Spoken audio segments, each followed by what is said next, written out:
leaders. This is News from 5D. I'm Otis 5D. News from 5D with Otis 5D. All right, so Andrew Tate has announced his political party, BRUV. What is that? Britain Reunited Under Traditional Values or something like that. Anyway, I take this very seriously, and I take Kanye's political ambitions very seriously. I think it's possible that neither of them will pan out, but I think that it's possible that both will pan out, and I don't think these things are jokes at all. I think that people probably thought that Ronald Reagan or Arnold Schwarzenegger or Jesse Ventura or Donald Trump is probably the best example, were jokes too. And what I started realizing was that right-wing leaders tend to, I think, come in two ways. One is military leadership, people like Franco and Mussolini, and the second is people who get attention saying things that no one else will say that a lot of people think and believe. And in my opinion, Andrew Tate obviously falls into that category.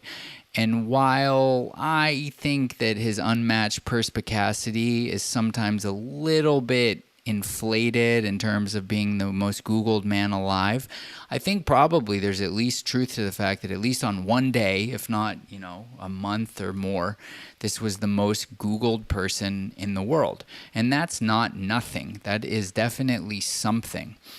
And so you can imagine that as we transition from the televisual age to this fucking insane asylum of, decentralized or at least semi-decentralized social media that we're in, that the new movie stars are influencers. The new people, the Ronald Reagans, the Arnold Schwarzeneggers, the Donald Trumps, the celebrities are now social media influencers. So people laugh, just like it was funny, the idea that somebody could earn money playing video games, and now video game players make as much as basketball players. It's just another video game. Another sport, right? And people can say, no, it's not their, well, fuck you, first baseball, golf, whatever. But second of all, it's it just doesn't matter. That's one of the things I love most about that mensch, Gary Vee, is he always talks about that, bro, I'm just looking at where attention is. And it's the same thing with this. It's attention went to social media, and now the social media celebrities are just another form of celebrity. They're just as much of a celebrity as Brad Pitt. I think if Brad Pitt went onto the street and Andrew Tate went onto the street, I don't know. I can't actually say who would get mobbed more. I'm trying to think, am I being honest? Yeah, I don't know. I honestly can't say. In 2025, I don't know who would get mobbed more, Andrew Tate or Brad Pitt. And so, what does that mean? It means that some subset of these new celebrities are going to get involved in politics, and why not Andrew Tate? And so, anyway, what I thought was interesting is the fact that Andrew Tate is a pretty open anti-Zionist. He converted to Islam, but more importantly, he speaks very freely about Jewish supremacy and, Jewish control of stuff, and has all kinds of conversations with Candace Owens and Nick Fuentes and Dan Bilzerian and Myron Gaines and Stu Peters and Jake Shields and, all the usual suspects. And so, probably the number one anti-Semite on social media is this guy Lucas Gage, whose tweet I have up right now. And he was just banned from Twitter for his virulent anti-Semitism for 6 months. And now he came back. And the day that he came back, he and Andrew Tate have a dialogue. And I think that this is a very, very, very big deal. This is signal, not noise. Because if you look at the mainstream right-wing populace, I would just say populism, around the world, it's almost 100% Zionists. Geert Wilders in Holland, and Millet in Argentina, and Pierre Poilievre in Canada, Nigel Farage, Marine Le Pen. Like, these are all philo-Semites, right? So, and Zionists, they're Zionists. And, the entire American political system, the whole uniparty are all Zionists. So there's really a very small number of anti-Zionist populists who have any traction.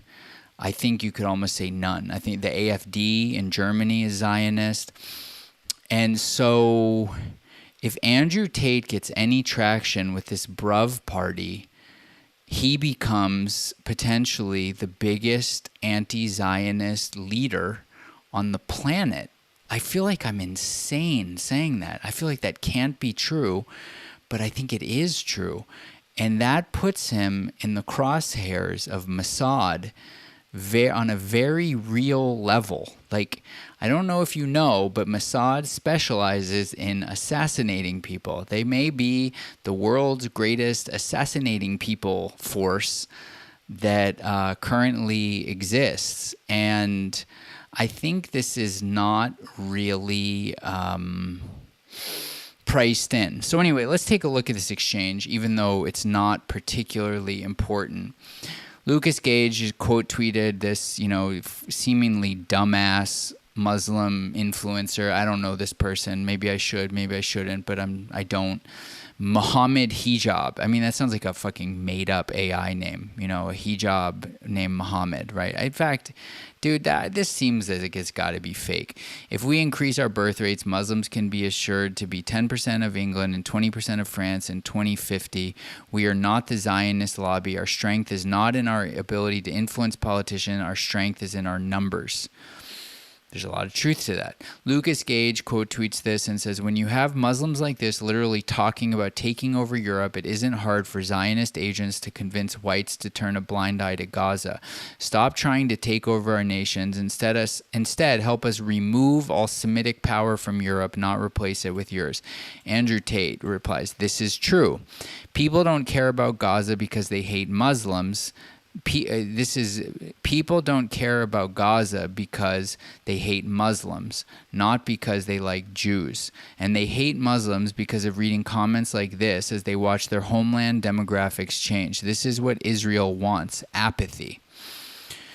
So, like I said, whatever. But here's the deal. It's like that thing where in Vienna, in, I don't know, in like the 1920s or something, it was like Stalin was there and Hitler was there and fucking Franz Ferdinand, I don't know, like all these people, Beethoven, it was a joke, but like all these people were there in Vienna and at the same time, and it's like all these people are on Twitter. So just the fact that like Andrew Tate has a somewhat acquaintance style relationship with Lucas Gage, and he's starting a political party in England, and he's got a lot of like foot soldiers, young men foot soldiers. We're entering into dangerous fucking times, man. And I don't want to be one of those people, those like truther people that are like, but yeah, I always just have the same message, which I don't know. I think it's a good message. I stand by my message, which is just be aware. Just be psychologically ready that like big fucking tectonic plates are shifting right now that haven't shifted in a long time. They got very stable, like a unstable stability after World War II. And they've kind of been like held in place through, assassinations and money printing and nuclear deterrence, mutual assured destruction. And now those fucking plates are loosening, bro. And they're loosening at a time of AI and humanoid robots and autonomous drones with payloads. And the fiat crisis and the potential rise of China and like a 9-front war and psyops everywhere you look. And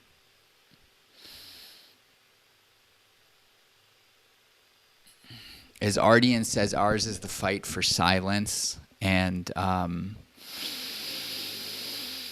I think that having this kind of awareness early allows one to move into a state of presence and thus silence as things increasingly spin more and more wild. Like, see, I don't even, it's like, as I make that shape, it's like the fucking drones and the fog and so, bless you. Good luck.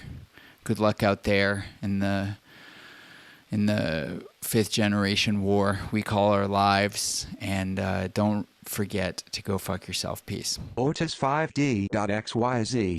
Go fuck yourself.